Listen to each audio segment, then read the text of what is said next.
Lockheed P-38 Lightning was America's first truly modern military aircraft and the first fighter to top 400 miles per hour in level flight. Designed in the late 30s by Kelly Johnson, who would later be famous for creating the SR-71 Blackbird, the P-38 revolutionized the industry with smooth, butt-jointed metal skin, flush riveting, all-metal control surfaces, near speed of sound dive, and a bubble canopy. Its distinctive twin-boom shape also made it the most recognizable of all wartime aircraft, to both friend and foe alike. And pilots considered it the war's first great hot fighter.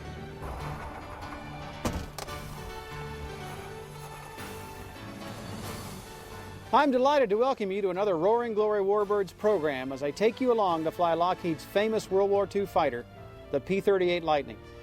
My dad, Irv Ethel, flew the 38 in combat over England and North Africa with the 14th Fighter Group from July 1942 through February 1943. So I've been attached to this airplane ever since I can remember. He found it to be an outstanding gun platform.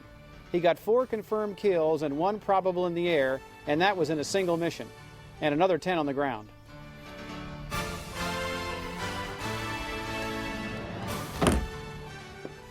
Climbing down off the Lightning gives you an idea of just how large this aircraft is, a feature which often led to criticism of its dogfighting potential. No question, it took some time to get skilled in a 38, probably more than what it took in a single-engine fighter. It was more complex with 2 engines, but it was also more versatile. I'll show you some of that today in the air. The Lightning was ideal as both a gunnery platform and a photo recon ship, because everything could be consolidated in the nose. With counter-rotating propellers and no torque, concentrated firepower, twin-engine safety, hydraulically boosted ailerons in the late J&L models, and range, the Lightning was particularly useful in the Mediterranean and Pacific theaters, and it was the mount of America's 2 leading aces, Dick Bong with 40 kills and Tom McGuire with 38 kills. One of the critical things on pre-flighting a P-38 is checking all the intakes, and there are plenty of them. The center intake in the chin scoop is the supercharger intercooler. On either side of that are scoops for the oil coolers. When the air comes through the oil coolers, it exits through these doors, and this flap is controlled by a thermostat, so it regulates the oil temperature. A couple of critical intakes in the back, the carburetor air scoop, and then on each side of the boom, there's a radiator and a scoop. It was so streamlined, it had problems with compressibility. Going so fast in a dive, the controls would become unmovable due to what would later be known as near transonic shock waves moving back across the wings and tail, trapping the ailerons and elevators in an aerial vise. Not until late in the war did production versions have dive recovery flaps under the wings to prevent this problem.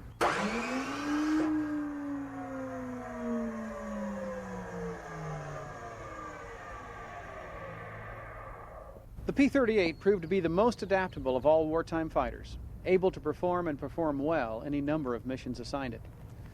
The hallmark of the airplane are these massive vertical and horizontal surfaces on the rear of a set of twin booms. The Germans nicknamed it Der Gabelschwanz Teufel, which meant the fork-tailed devil. You can sure see why. Long before the P-51 came along, the P-38 could fly 2,000 miles. It was genuinely America's first long-range fighter. But for pilots to fly it, you had to climb up this small boarding ladder, a unique feature of the P-38. Took a little time to get used to, but with the left foot in the first go, pulling the handle here, putting the right foot into this stirrup, up here, and then there's a handhold, up, push the release button, and it's stowed. When the P-38 first entered combat in the summer of 1942 over the Aleutian Islands in Alaska, it was almost a year ahead of the P-47 and a year and a half ahead of the Merlin-powered P-51. Immediately in demand in every theater of war, it gave the Army Air Forces great hope that we could, at last, meet the Germans and the Japanese on equal or better terms. It was also our first true high-altitude fighter, with turbo superchargers designed by General Electric. Driven by the engine exhaust, these turbos, or turbine wheels, pumped air into the carburetors so the engines could deliver sea-level horsepower at high altitudes. The 38 also had a fine extended span high aspect ratio wing, and it was one of the first aircraft to use tricycle landing gear, which made it far easier to land and take off. So let's find out what it's really like to fly. The P-38 is complex and confusing compared to later fighters. Many things are simply placed where there's room. Flap and gear handles are on opposite sides of the cockpit. You kind of have to memorize where everything is. The major difference in the P-38 is it had a control wheel right in the middle where a stick would normally be. And my dad said he liked this because he gave both hands on the wheel and muscled the airplane through just about anything, particularly a turn. You could really pull the airplane back. All the engine controls are on the left, throttles and propeller controls and mixtures. So that was easy to manage. But it takes some getting used to. This is a complex airplane. And if the engine fails, one engine or the other fails, you've got to be quick. You've got to understand quickly what's going on and feather the engine and fly away. It was a technique that wasn't particularly difficult, but you had to do it right every time. Early in the 38's history, pilots were killed without even knowing what had happened to them. The airplane would come off the ground. If an engine quit, there was so much power on the other engine, it would roll over and go into the ground. The fuel selectors are a bit confusing on the earlier models. The late models aren't too bad, but they're down to the left of the seat, and you've got to place the detent very firmly. One of the problems was it could get stuck between detents, and that would cause the engines to fail. If one engine fails, you can always feed the fuel from one tank to the other, which is a nice thing. So you can use all the fuel even on one engine. And on one engine, this airplane would cruise at about 255 miles an hour, which is terrific, considering that's about the same cruise as two engines. Took a little more drag, you had a little more to deal with, but it could be done. Starting the airplane's a bit complex, no matter how you get around it. You kind of got to have three hands to do this. Battery on. Crossfeed switch off. In the earlier model airplanes, in this airplane, you simply select the reserve tanks because that's what the carburetor vapor return feeds back into. Check operation of the booster pumps, and each tank has a booster pump, so simply selecting the tank gives you the boost pump, and then you turn them on down here at the left. Check the low-level warning lights and the fuel gauges. Bomb selector switch is safe. We don't have any drop tanks today, so it's not a worry. Throttle's cracked. 1/10 to about 3/4 of an inch open. Propeller controls full forward. Switches in constant speed automatic. Before that, propeller switches. Circuit breakers in for the propellers forward of the mixtures. Mixtures at idle cutoff. Oil cooler flap switches in automatic. Generator switch on. Coolant flap override switches off, which basically means they're in automatic. Intercooler flaps open if they're installed. And we're ready to start. Master magneto switch on. Then each engine has a inertia starter and an engage and a prime. For left engine, we push up on the inertia starter, let it wind up, push engage and prime. It fires off and we push the mixture forward. Check the oil pressure, coming up, looking good. Now we do the same procedure for the second engine. This time we pull the switches back to spin up the inertia starter for the right engine, pull the engage switch, prime. It starts and we go up on the mixture and it catches. And we check to make sure oil pressure's coming up, looking good. Everything is normal. Now the airplane's running. Warm-up is not too complex. We want to get this thing above 40 degrees centigrade before we do a run-up. So 1200 RPM gives us plenty. And just hold the airplane with the brakes. And we're all set. Now we'll start to taxi. And taxiing the airplane is not a complex operation. Like most of the World War II airplanes that had a nose wheel, it does not steer. You just use differential power and a little bit of brake. To make a turn, let's say you want to turn to the left, you push the right engine up on the power, it pulls the airplane around, pull the power back, and push back up on the left engine for power, and it straightens the turn out, and down we go down the taxiway. Fairly simple. It's a beautiful taxiing airplane. This has got about the right feel on the brakes. The pedals are a little high, so you end up wearing your shins out taxiing this thing. And everybody said holding the airplane with brakes or taxiing the brakes was the most exhausting part of flying the airplane. I agree with that. Okay, the airplane is plenty warm now. We've got the coolant almost up to 100 degrees, and we've got a good 50 degrees plus on the oil temperature. So each engine, we're up to 2300 RPM. Here we go.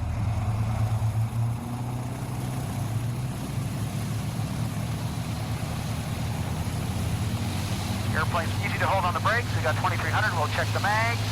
Left, both, right, both. It looks good. Cycle the propellers.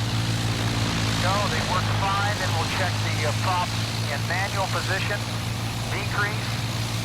Then back to increase. The same RPM works fine. And pull the power back. Now we do the same procedure for the second engine. We'll check the magnetos, left, both, right, and both. Cycle the propellers, come back, decrease the propeller just cycles fine. Now we'll check it in manual, flip it to manual, go decrease, a couple hundred RPM, looking good. Now back to increase, manual increase is coming back up, that's fine, and switch it back to automatic, let it stabilize, and bring the power back. Okay, we'll do the pre-takeoff checklist. We've got both windows locked in place. That's very important because the windows create quite a bit of rough air over the tail if they're not up and locked. Propeller levers pull forward to increase RPM. Propeller selector switches in automatic. Mixtures in auto rich. And selector valves on the tanks, both on reserve. Controls free. Fuel booster pumps are coming up to emergency. Elevator tab 3 degrees back. Rudder tabs at 0.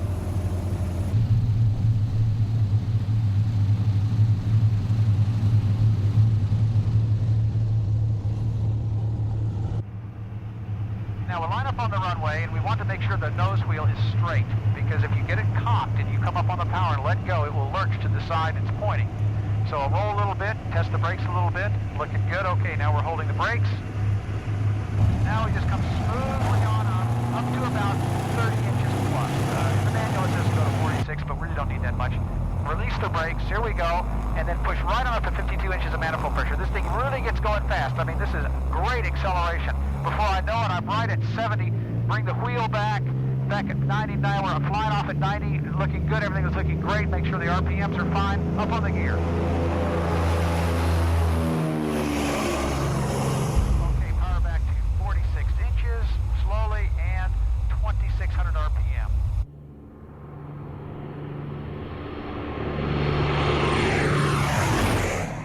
Best climb, now we're climbing out, is anywhere from 140 to 180 miles an hour. To tell you the truth, it almost doesn't matter. Anywhere between that and about 200 gives the airplane an excellent climb rate. And as they said in World War II, climbs like a homesick angel, and it does. The climb rate is well over 2,500 feet a minute, and we don't even have to stick any further back than climbing at a normal rate. The great thing on takeoff, there's no torque. It's like a jet. It was an ideal gun platform. You didn't have trim changes with power setting changes. You didn't have trim changes with speed.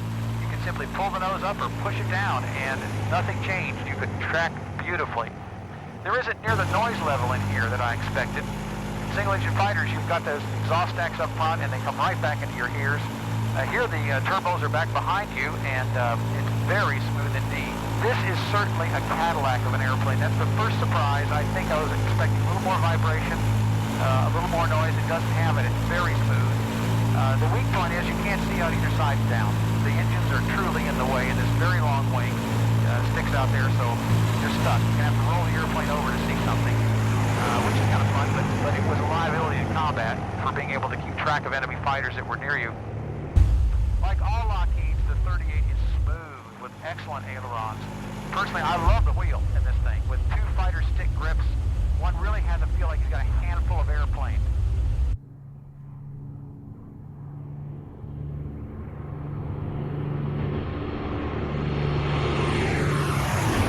Now we'll try a stall. This is a very docile airplane in the stall. It's absolutely no effort at all. You bring the power back, the nose up, and okay, you're coming back on the speed, and below 100 you can feel it getting a little mushy, but very stable. Again, no torque problems. Your feet are almost on the floor at this. You get a little bit of a shudder, and then the nose just goes forward. And you put the power back on, put the nose down, it flies out of it easily. You can do this in an accelerated stall as well. You can pull the airplane very hard into a bucket, which Bonham and Wire both like to do. They could actually track a 0. You could actually turn with a 0 if you had to. Now, with a 15,000-pound gross weight, gear and flaps down, stall is 70 or less, with power off. Very low indeed for the large airplanes, thanks in large measure to the Fowler flaps, which run out the back of the airplane then down and gives you not only drag but lift.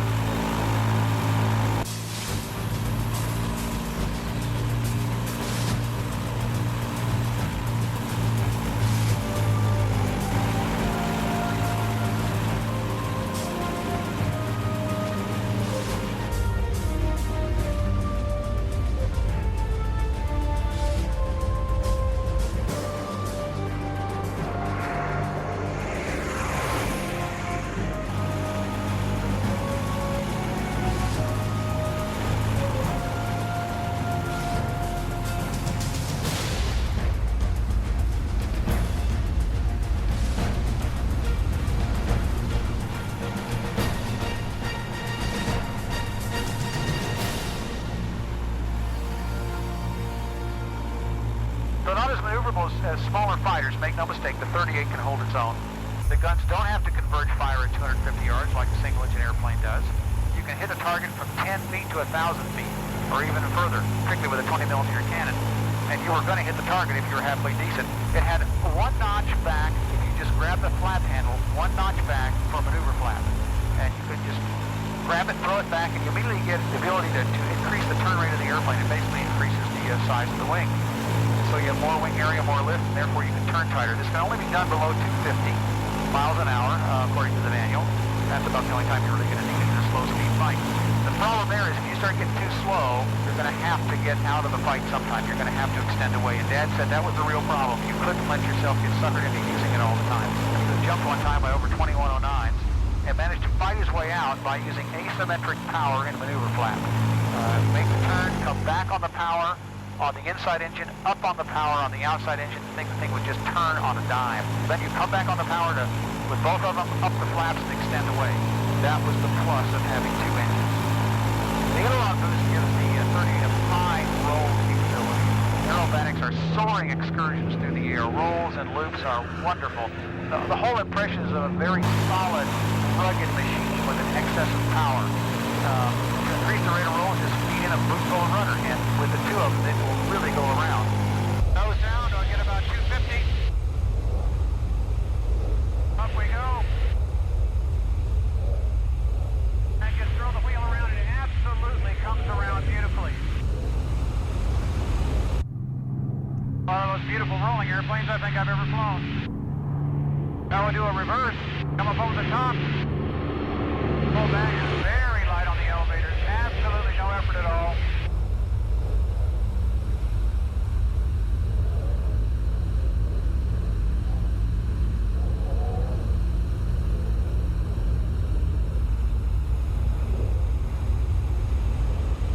Oh, beautiful loop.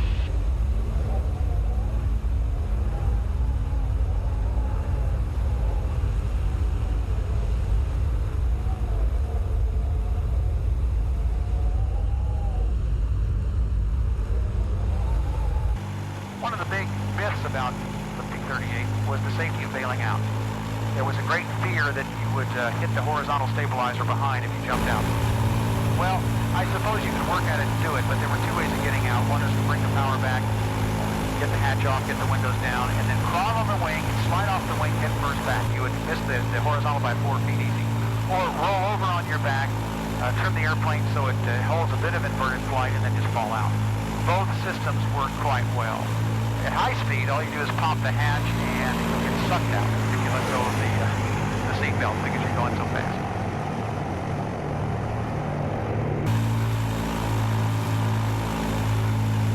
Okay, now we're going to turn for home base. I'll go through the pre-landing check and get all set here.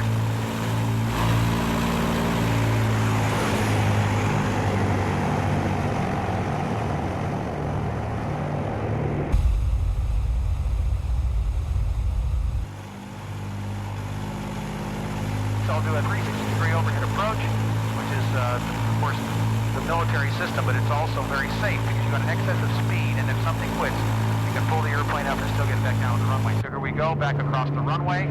We're doing a good 275 here. It really comes down quickly. Back, here we go, up, and back on the power a little bit, and zoom easily to 2,000 feet. That's part of the problem. You get an awful lot of altitude doing this maneuver.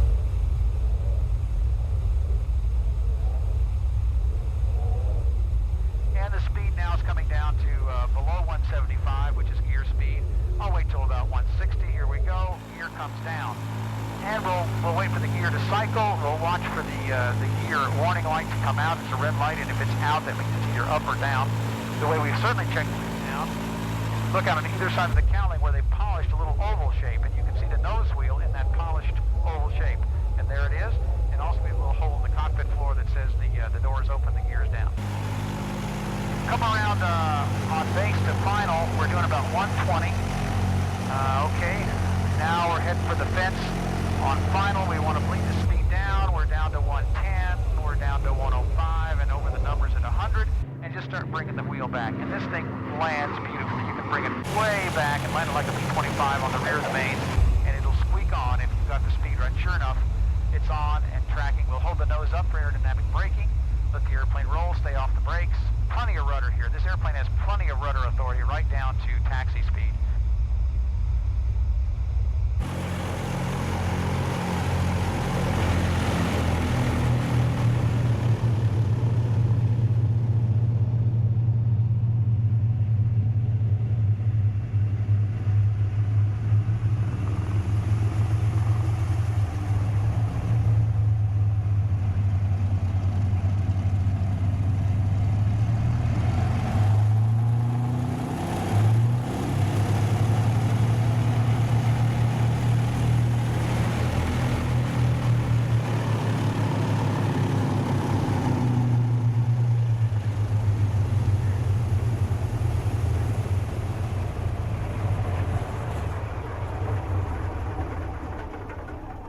Ever since I started flying with my father, long before I even tried to drive a car, I've wanted to fly the P-38 more than any other airplane. Having at last lived that dream, thanks to Jack Erickson and the Tillamook Aviation Museum, it's brought me full circle with my own aviation roots. I've touched a part of my dad's youth that no matter how much I studied it, would never have come into focus without flying this fantastic machine. I can see why I loved it so much. It truly was America's great fighter.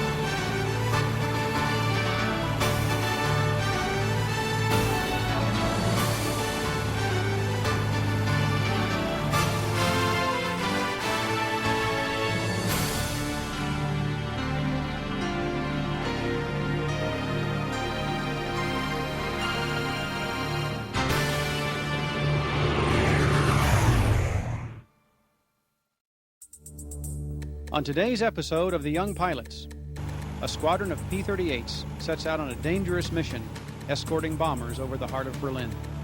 Fly along with pilot Art Thorson as he sets out on his top-secret mission, where zero visibility could mean sudden death for a lost fighter.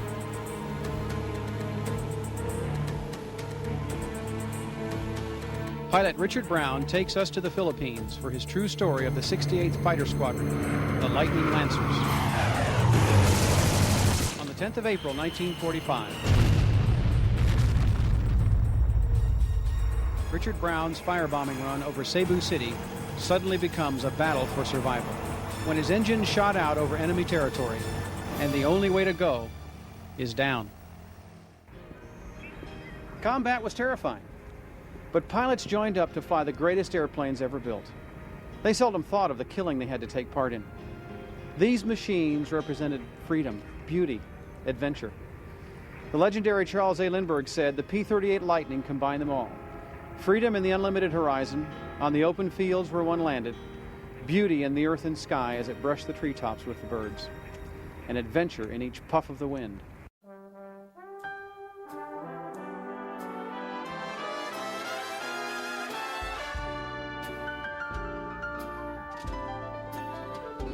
Palawan Airfield had belonged to the Japanese since May 1942, when the Philippines had fallen into Japanese hands.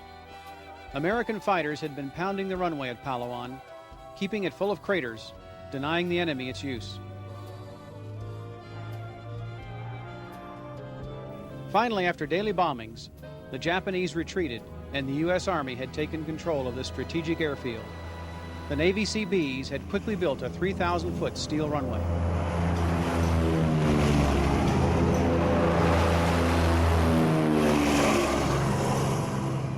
From here at Palawan, American pilots bombed all the nearby Japanese Pacific runways daily. The young pilots could now reach out to bomb and strafe the oil field targets in Borneo and the oil refineries of the East Indies. There you go, fellas. Yeah. On the 10th of April, 1945, American forces were scheduled to invade Cebu City, Philippines.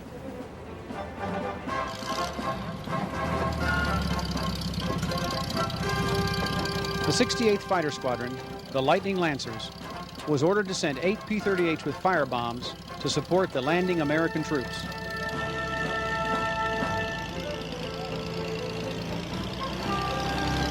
It was a short trip for the Lightning Lancers, who had flown twice as far on previous missions.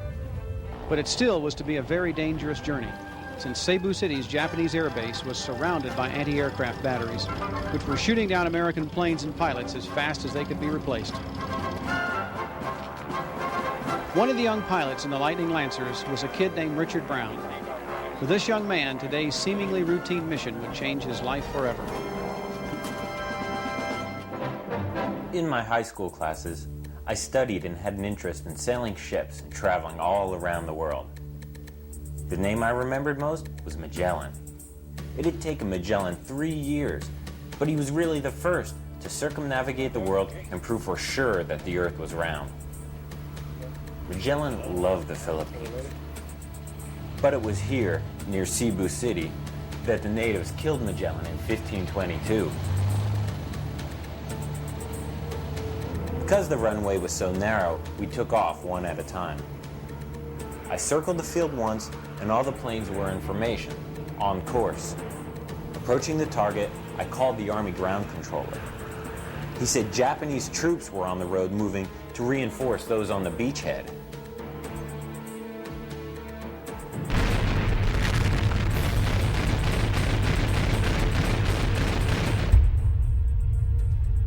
Navy ships were firing their big guns at the beach as we approached. The weather was clear and I could see the valley and the road nestled between the steep hills. It ran fairly straight uphill through the valley to a mountain. The first time in, we strafed and dropped 8 firebombs down the road. Each bomb made a fireball 100 yards long. I climbed up and over the mountain and circled back to save fuel. The ground controller was pleased and said we had killed everyone on the road. Minutes later, the controller called and said he was wrong. The enemy was on the road again.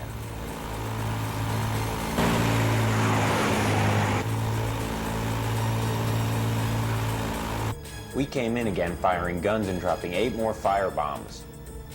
Several more times the controller requested us, and we made strafing passes and got as low as 10 feet above the road.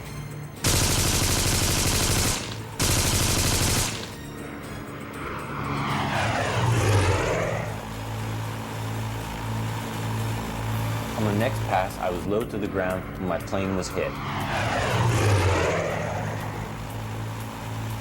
The enemy machine gunner had climbed up the side of the hill and was almost above me, shooting almost level with me.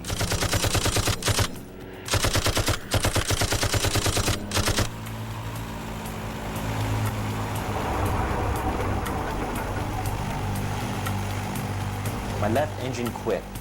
I feathered the prop, cranked in some trim, and climbed up the valley and over the mountain on the remaining engine. I signaled join up and we headed back to Palawan. I had lost most of the fuel on my left side. My left engine and hydraulic systems were out. The only thing working was my right engine and the fuel system on that side. The other 7 planes throttled back a little and stayed in formation with me.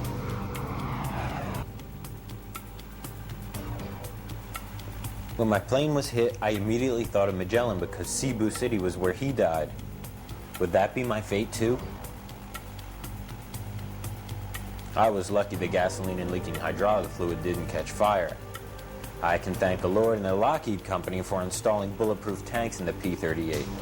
The tanks were lined with a soft rubber gel material that sealed bullet holes. It was 425 miles back to Palawan runway.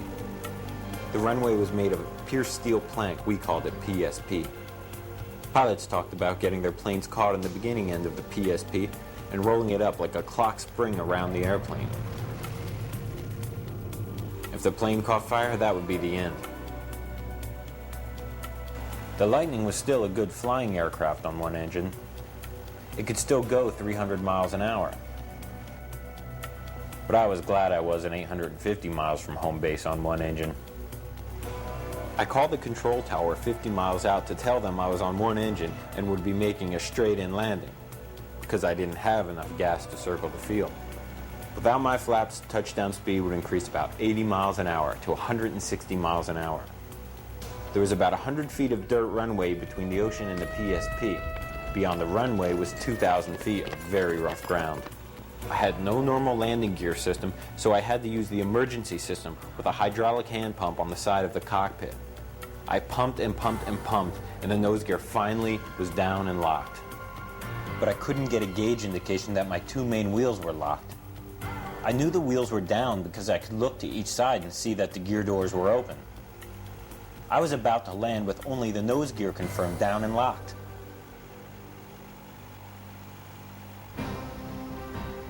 The runway at Palawan was short and slick, and I'd have to use every inch of it to make a safe landing. As I was on final approach, I made one last call to the tower. I touched down on that 100 feet of dirt next to the ocean at about 160 miles per hour.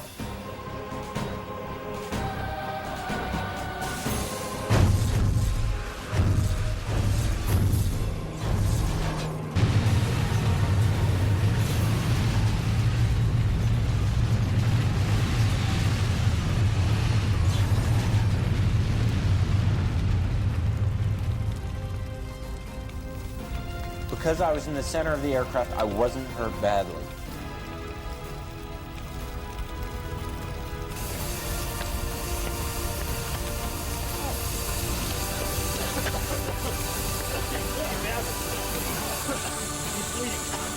All right, let's get him out of here. Let's go.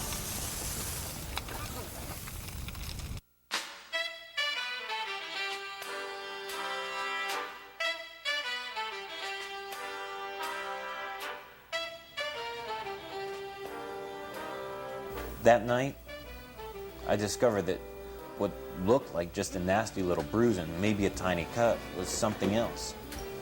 My leg joint was swelling up, pretty stiff. I wasn't examined by the flight surgeon. Now, my knee was turning black and blue by the minute.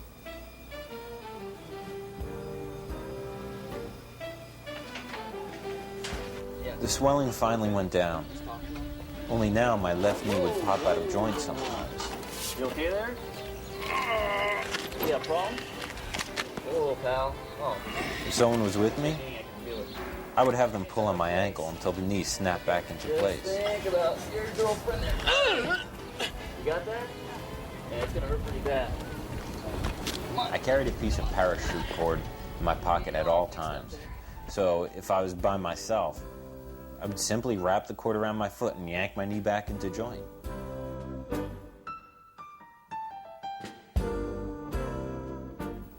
I am now a survivor of 61 combat missions in World War II, 1 in Korea, and 155 in Vietnam.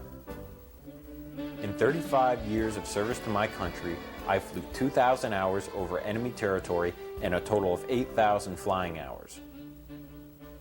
I flew with my secret bad knee in all 3 wars.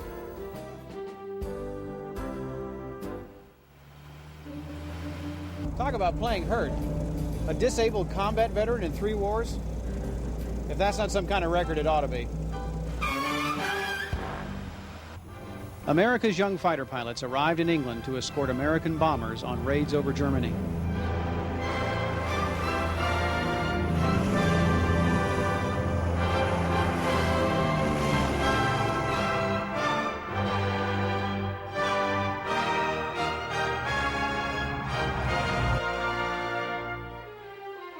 At Nuthamstead, 55th Fighter Group pilots were assigned the task of flying their P-38 Lightnings on missions that were sometimes nearly impossible due to the unpredictable and very hazardous weather conditions over England. There were key targets the combined British-American Bomber Command had identified in both France and Germany.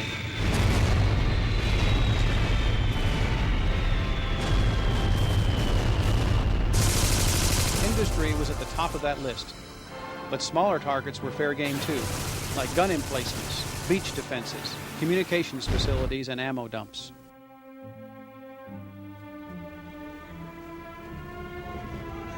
Before each mission, there was always the briefing. The young pilots would be told what to expect along the way, warned about the hot spots where enemy flak or fighters were waiting. And of course, they were briefed on the weather. Another day, another mission briefing. It's become a ritual for some of the men, the older ones, to look around the room studying faces. Well, to remember them if they don't come back. And today may be that day for pilot Art Thorson, as this will be the most dangerous mission of his young life. The briefing room was large and everybody was there, but it somehow seemed a little lonely. Maybe it was the echo of the place. It sounded like a tomb inside.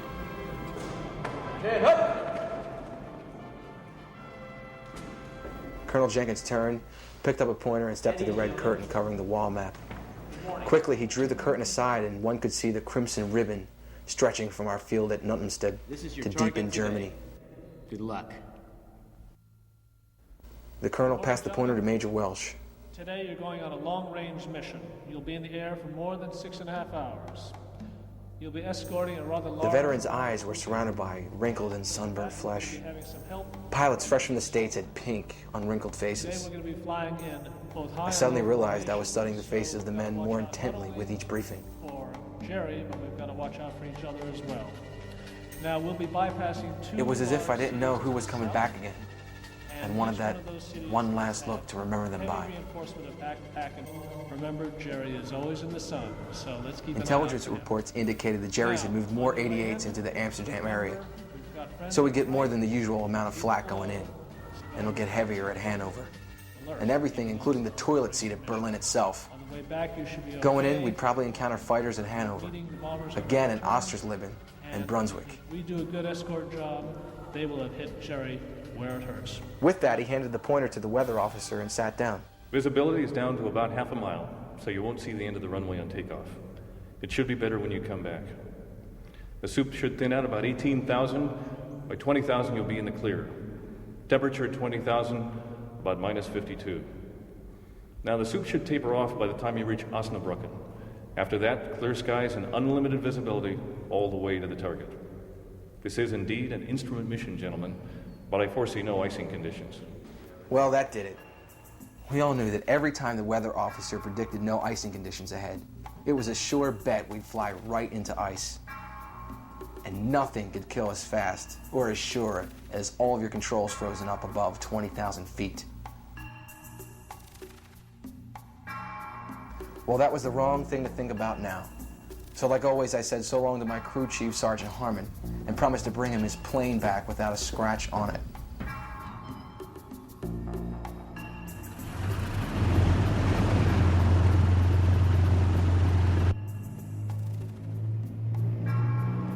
Taking off was a bit hairy. I no sooner got my wheels up when the ground began to disappear into the fog. We began a slow climbing turn to the left, forsaking the more colorful peel-up of clear days.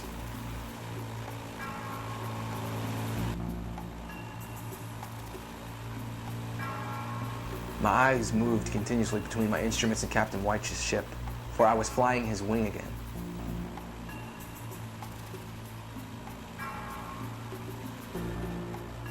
I could barely discern the ships just ahead of me, and those who took off first were swallowed up completely in the deadly mist.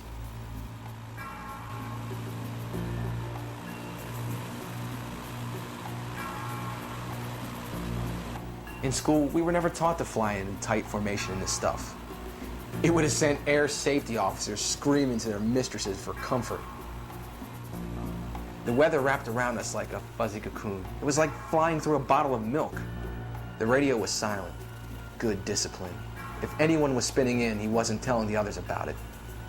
Silence, save for the drone of the engines. They sounded good, and I blessed my crew chief, Sergeant Harmon.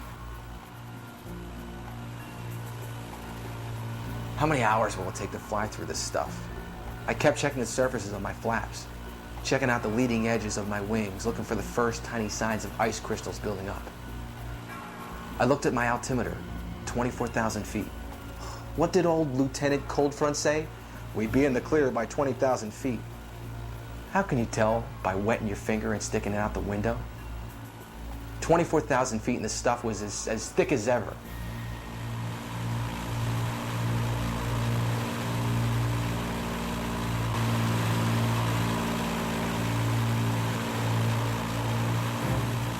We should be crossing at the Hague now. Better brace yourself for a flak barrage, I told myself. But nothing happened. 11:30 hours. No flak, no anything. We were flying in a void detached from the world. I checked my altimeter. We had climbed to 30,000 feet and we were still in the soup. I felt a slight touch of paranoia. All I could think about was those blasted ice crystals growing like tumors on my ship. If they got heavy enough, I'd spin out of control and drop like a rock with no chance of recovery. So I shook myself and began to sing a little RAF ditty I picked up in some vile den. It was a rather foul song, but it gave me comfort.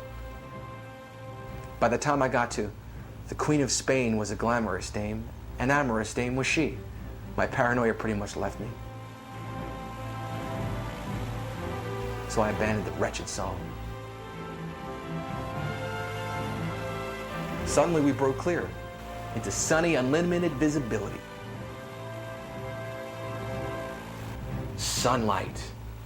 It was like all my prayers had suddenly been answered. The sunlight would not prevent any further ice from forming on the belly of my P-38. Then on my right and left, other P-38s popped into the clear and began assembling around us. I looked behind me. The other two ships of our flight were not there. I counted those that were 16. Only 16 of us got through. Our fuel gauges made the final decision now. We need to abort our mission and turn back.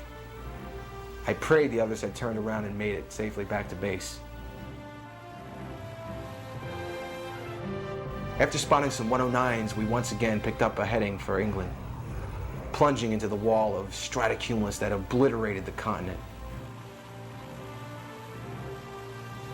Back on instruments again, all the way to England and Nettumstead. When we arrived at 1500 hours, the field was socked in and we circled, trying to find it through the muck.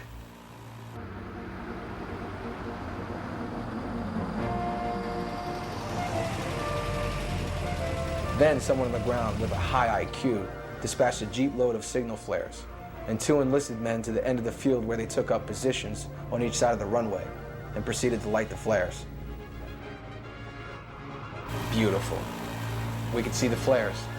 All we had to do was land between them. As I turned on to final approach to the airstrip, I could see some of the other planes from my squadron, already safely on terra firma. The joy I felt was hard to describe, knowing my buddies had boarded earlier than me and made it back home in one piece.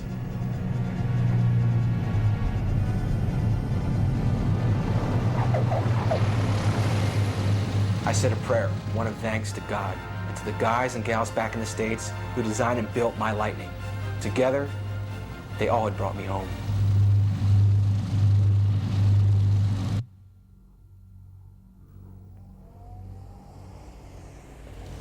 Once more, a young pilot has managed to make it home again thanks to the P-38 and its ability to perform in the toughest of conditions. Though it had a steep diving restriction and it was easy for the enemy to identify, the P-38 commanded respect.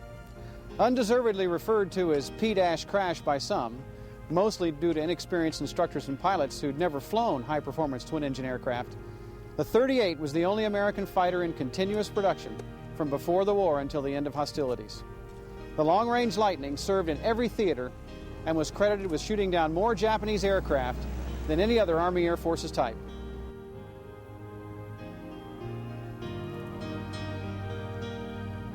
The P-38 looked like the future when it flew. Sleek, powerful, emitting a throaty growl with the whine of turbos as it went by. Most pilots envied those who flew it. See you next time for more exciting true stories of the young pilots.